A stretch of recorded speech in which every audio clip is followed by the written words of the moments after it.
Hi friends, welcome to 5 Minutes Tech YouTube channel. Here is Moto G04 smartphone.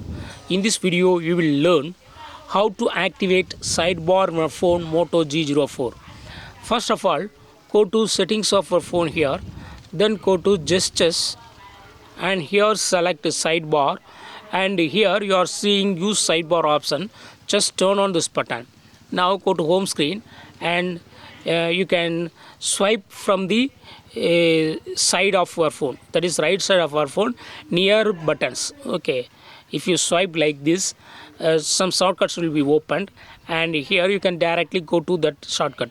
For example, if you want to open calculator, just swipe here and click on calculator. So it will be very easy to use some of the features in this sidebar. Okay, you can also do sidebar customization. Okay, we will see customization in next video. Okay, now in this video you have learned that how to activate a sidebar, that is a shortcut sidebar in your phone Moto G04. That's all friends, thanks for watching, bye.